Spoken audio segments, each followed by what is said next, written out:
اس وقت میڈیا میں بھی اور ہمارے سیاسی ماحول کے اندر بھی وزیر اعظم کے خلاف تحریک عدم اعتماد پیش کرنے اور اس کو پاس کروانے کے بارے میں بہت گفت و شنید ہو رہی ہے۔ اپوزیشن یہ کر پائے گی اور کیا یہ پیش کرنے کے بعد کامیاب بھی ہوگی یا نہیں، یہ تو ابھی کہنا قبل از وقت ہے، لیکن اس کے بارے میں چند آئینی اور قانونی نکات اٹھائے جا رہے ہیں، ان کے بارے میں بات کرنا شاید سود مند ہوگا۔ آ، ہمارے دستور کے اندر، کانسٹیٹیوشن کے اندر آرٹیکل 95 میں وزیر اعظم کے خلاف عدم اعتماد کا طریقہ کار بتایا گیا ہے۔ اگر کچھ ایوان کے 20% یا اس سے زائد ممبرز ایک تحریک عدم اعتماد پہ دستخط کر کے اسپیکر کو پیش کریں، اور 20% کا مطلب یہ ہے کہ اس وقت ہماری چونکہ 342 ٹوٹل نمبر ہے قومی اسمبلی کا، تو 69 کم از کم لوگ اس کو سائن کریں، اس سے زیادہ بھی ہو سکتے ہیں، تو پھر یہ تحریک ڈسکشن کے لیے، بحث کے لیے پیش کی جا سکے گی۔ 3 دن سے پہلے اس کا اجلاس نہیں ہو سکتا، اور 7 دن کے اندر اندر اس کا اجلاس بلایا جانا ضروری ہے، اور اس کے اوپر بحث ہوگی، اس کے اوپر ووٹنگ 7 دن کے اندر اندر ہوگی۔ اور اگر کل ایوان کا یعنی 342 کے نصف سے زیادہ لوگ اس تحریک کی حمایت کر دیں تو پھر وزیر اعظم اپنے منصب پہ فائز نہیں رہ سکیں گے۔ یعنی 342 کا نصف تو ہے وہ 171 ہوا، تو 172 اگر ممبرس اس تحریک عدم اعتماد کے خلاف کم از کم تحریک عدم اعتماد کے حق میں اگر ووٹ دے دیں گے تو پھر وزیر اعظم کے خلاف تحریک عدم اعتماد کامیاب ہو جائے گی، اور وہ اپنے عہدے پہ برقرار نہیں رہیں گے۔ یہ تو آرٹیکل 95 کے مطابق ہے، لیکن اس سے پہلا ایک آرٹیکل ہے 94، وہ یہ کہتا ہے کہ جب تک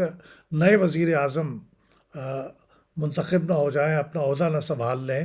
تو پرانے وزیر اعظم کو ہی صدر یہ کہہ سکتے ہیں کہ وہ اپنے عہدے پہ قائم رہیں اور اپنے فرائض سر انجام دیتے رہیں۔ تو یہ بھی ایک اس وقت ذہن میں رکھنے کی ضرورت ہے، کیونکہ اس وقت پی ٹی آئی ہی کے طرف سے منتخب صدر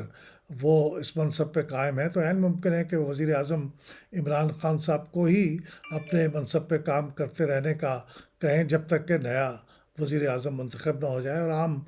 معمول کی بات بھی یہی ہے۔ لیکن جو قانونی نقطہ اس وقت سب سے زیادہ اٹھایا جا رہا ہے وہ یہ ہے کہ کیا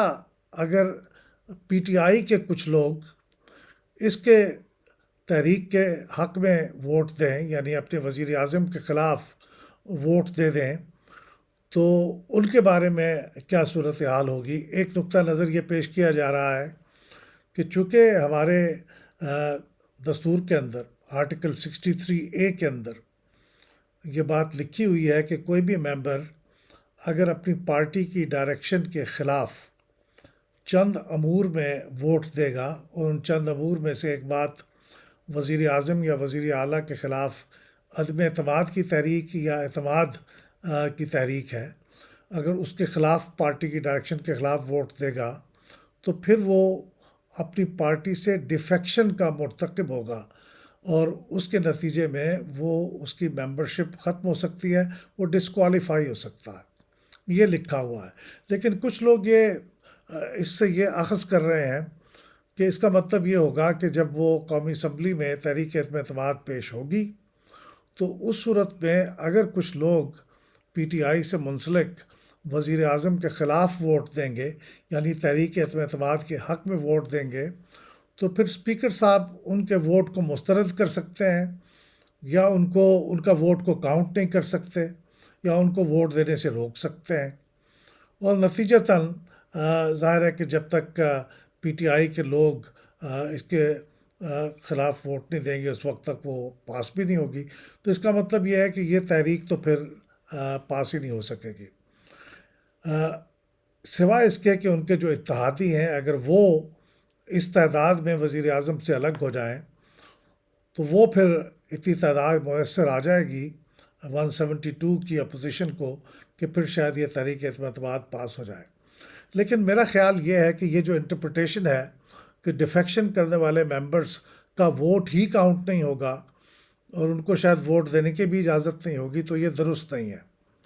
کیونکہ ہمارے آرٹیکل 63A کو اگر پڑھا جائے تو اس کے اندر جو الفاظ ہیں وہ یہ بتاتے ہیں کہ ووٹ تو دینے کے بعد ہی ان کے خلاف ڈیفیکشن کی اور ڈسکوالیفیکیشن کی کارروائی عمل میں آئے گی. ایسا نہیں ہو سکتا، یعنی قانون کے الفاظ میں کہیں یہ انڈائریکٹلی بھی یہ نہیں کہا گیا کہ ان کو اپنی پارٹی کے خلاف ووٹ دینے سے روک دیا جائے گا یا ان کا ووٹ کاؤنٹ نہیں ہوگا. ووٹ کاؤنٹ ہوگا. ووٹ کے نتیجے میں تحریک اعتماد کامیاب ہو یا ناکامیاب ہو، اس کے بعد پھر ڈیفیکشن کی کارروائی شروع ہوگی. اور اس کا طریقہ کار بھی آرٹیکل 63A کے اندر بڑے واضح طور پہ بیان کر دیا گیا ہے. اس کے نتیجے میں پارٹی کا ہیڈ، جس ممبر کے خلاف یہ شکایت ہوگی کہ اس نے اپنی پارٹی کی ڈائریکشن کے خلاف ووٹ دیا ہے، اس کے خلاف ایک ڈیکلریشن جاری کرے گا کہ اب یہ شخص پارٹی سے منحرف ہو گیا ہے، یعنی ڈیفیکٹ کر گیا ہے. اس ڈیکلریشن کی وہ کاپی اسپیکر کو بھی بھیجے گا اور چیف الیکشن کمشنر کو بھی بھیجے گا اور اس ممبر کو بھی بھیجے گا جس ممبر نے کے خلاف یہ ڈیکلریشن جاری کیا جا رہا ہے. جب ان کو یہ ڈیکلریشن بھیج دیا جائے گا تو پھر چیف الیکشن کمشنر جو ہے وہ اس کے اوپر باقی کارروائی کرے گا. لیکن اس کی صورت یہ ہوگی کہ یہ کارروائی اسی صورت میں ہو سکے گی کہ اگر ممبر جس کے خلاف یہ ڈیکلریشن جاری کیا گیا ہے اسے یہ موقع دے دیا گیا ہو کہ اس کے بارے میں اپنی صفائی پیش کرے پارٹی ہیڈ کو. جب وہ صفائی پیش کر دے گا اور وہ صفائی پارٹی کے ہیڈ کو اطمینان بخش نہیں لگے گی تو اس کے بعد پھر یہ باقی کی کارروائی ہوگی. پھر وہ ڈیکلریشن کو جب وہ فارورڈ کر دے گا کاپیوں کو تو پھر اس کے بعد اسپیکر جو ہوگا وہ یہ ریفر کرے گا ڈیکلریشن کو چیف الیکشن کمشنر کو. چیف الیکشن کمشنر صاحب 2 دن کے اندر، یعنی اسپیکر صاحب 2 دن کے اندر یہ ریفر کریں گے پاس ہو جانے کے بعد، یہ ڈیکلریشن موصول ہو جانے کے بعد. اور پھر یہ جب ڈیکلریشن چیف الیکشن کمشنر کو موصول ہوگا تو پھر وہ اسے باضابطہ طور پہ پورے کمیشن کے سامنے پیش کریں گے اور پورا کمیشن پھر اس کے اوپر جائزہ لے گا. اور کمیشن اگر یہ محسوس کرے گا کہ یہ ڈیکلریشن ہے یہ درست ہے تو وہ اس کے بارے میں اس ڈیکلریشن کو درست ہونے کے بارے میں اعلان کرے گا اور اس کے بعد پھر وہ ممبر اس کی ڈسکوالیفیکیشن ہو سکے گی. تو آپ یہ دیکھ رہے ہیں کہ اس میں بہت سے سٹیپس ہیں اور ان سٹیپس میں کچھ وقت لگے گا. یعنی یہ آٹومیٹک نہیں ہے کہ یہاں آپ نے تحریک اعتماد میں اپنی پارٹی کے خلاف ووٹ دیا اور اس کے ساتھ ہی وہ ڈسکوالیفائی ہو گئے. ایسا نہیں ہوگا. یہ چونکہ ٹائم لگے گا اور اس میں کمیشن کو بھی پھر ٹائم دیا گیا ہے کہ وہ 30 دن کے اندر اس کا فیصلہ کرے اور اس کے بعد پھر کمیشن کے فیصلے کے خلاف وہ ممبر سپریم کورٹ میں اپیل بھی کر سکتا ہے. تو یہ سارا پروسیس آٹومیٹک نہیں ہے اور تھوڑا نہیں ہے. اس لیے میں سمجھتا ہوں کہ تحریک اعتماد پیش ہونے کی صورت میں ممبرز جو پارٹی کے ہیں وہ اپنی پارٹی کے خلاف ووٹ تو دے دیں گے اور وہ کاؤنٹ ہو جائے گا اور اس کے کاؤنٹ ہونے کے نتیجے میں اگر تحریک اعتماد کو عدم اعتماد کو مطلوبہ تعداد میسر آ جاتی ہے تو تحریک اعتماد تو پاس ہو جائے گی. لیکن اس کی جو ڈیفیکشن کا معاملہ ہے وہ پھر الگ پروسیس ہے، وہ چلتا رہے گا اور وہ ڈیفیکشن کے نتیجے میں وہ اپنی پارٹی